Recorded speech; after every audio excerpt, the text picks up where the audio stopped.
Nama saya Meldawati, salah satu mahasiswa dari Institut Agama Islam Negeri Palangkaraya, Fakultas Usuluddin Adab dan Dakwah, jurusan Usuluddin Program Studi Ilmu Al-Quran dan Tafsir. Pada kesempatan kali ini, saya akan menyampaikan salah satu metode terjemahan Al-Quran, yaitu metode Korma.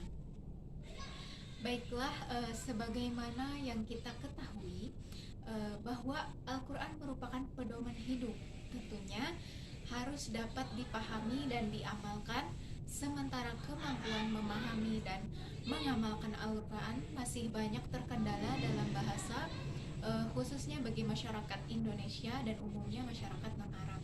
Nah, salah satu penyebabnya ialah penerapan metode belajar yang masih konvensional, padahal terdapat banyak metode praktis yang lebih memungkinkan seseorang belajar bagaimana memahami Al-Quran lebih cepat dan tepat.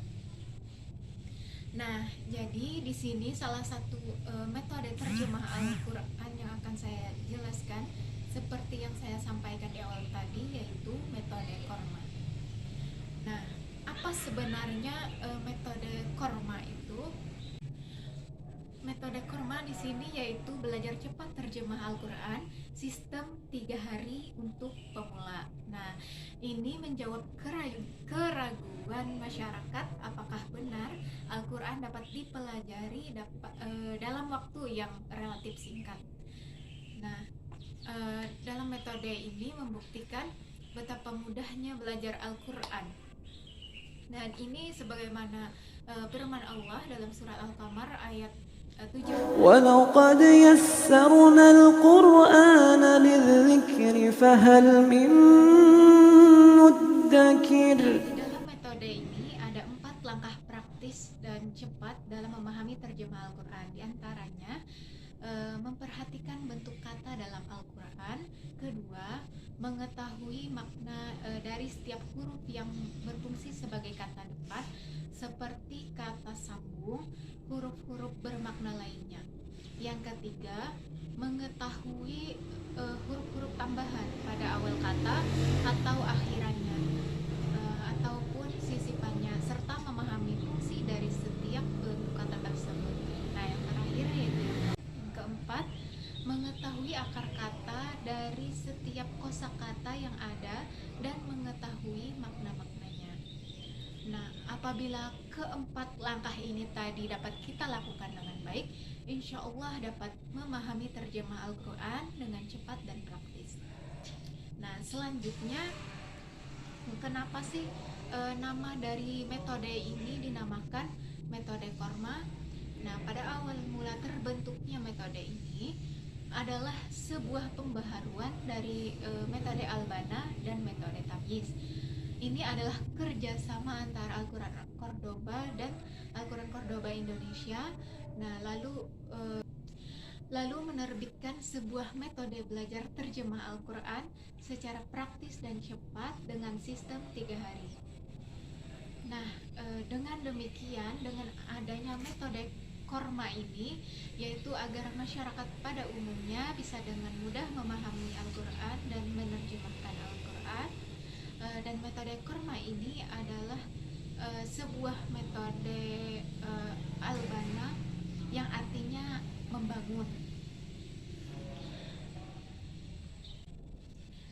Nah, kemudian apa sih tujuan adanya metode Korma ini? Nah, yang pertama, metode Korma ini berguna untuk mempermudah bagi orang-orang yang ingin menerjemahkan Al-Quran. Nah, kemudian metode ini hadir untuk menjawab keraguan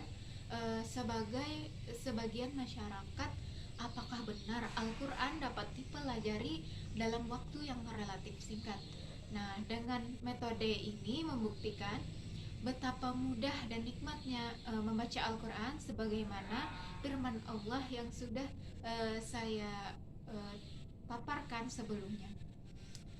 Nah, kemudian bagaimana proses pembelajaran terjemah Al-Quran dengan metode Korma ini? Langsung saja Berikut contoh pembelajaran. Dua, tiga.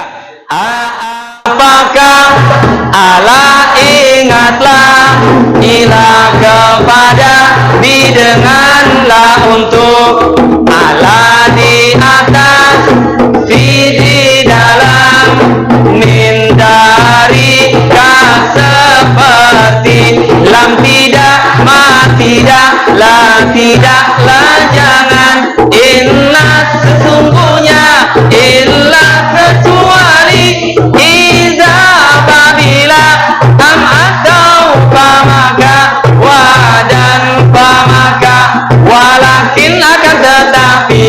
Selanjutnya, setiap metode tentu memiliki kelebihan dan kekurangannya masing-masing. Nah, di sini akan saya sebutkan beberapa kelebihan dan kekurangan dari metode Korma ini. Nah, yang pertama kelebihannya yaitu cepat menerjemahkan Al-Quran dengan praktis, apalagi untuk para pemula. Kemudian mudah menghafalkan kosakata yang bermakna karena menghafalnya dengan magic shock. Kemudian mudah menentukan bentuk kata dan makna dalam Al-Quran, apakah harfu, isim, atau fiil. Nah, yang terakhir, mengetahui akar kata dari setiap kosakata yang ada dan mengetahui makna-maknanya. Nah, setelah kelebihan dari metode ini yang telah saya paparkan, kemudian apa saja kekurangan dari metode ini? Nah, pertama, tidak ada penjelasan atau teori mengenai apa itu isim, fiil, dan harfu. Karena bagi orang awam atau pemula yang sangat baru belajar membaca Al-Quran tidak akan paham karena tidak ada penjelasan secara rinci mengenai isim, fiil, dan harfu. Hanya ada beberapa penjelasan seperti yang telah dicontohkan tadi, tidak secara lengkap dan tidak ada penjelasan mengenai awal mula munculnya metode Korma ini secara jelas, hanya secara singkat dan tidak rinci. Karena bagi pemula adalah awal mula kemunculan metode. Nah, mungkin cukup sekian yang dapat saya sampaikan mengenai metode dalam menerjemahkan Al-Quran, yaitu metode Korma. Nah, jika ada salah kata atau kata yang kurang berkenan, saya mohon maaf. Wassalamualaikum warahmatullahi wabarakatuh.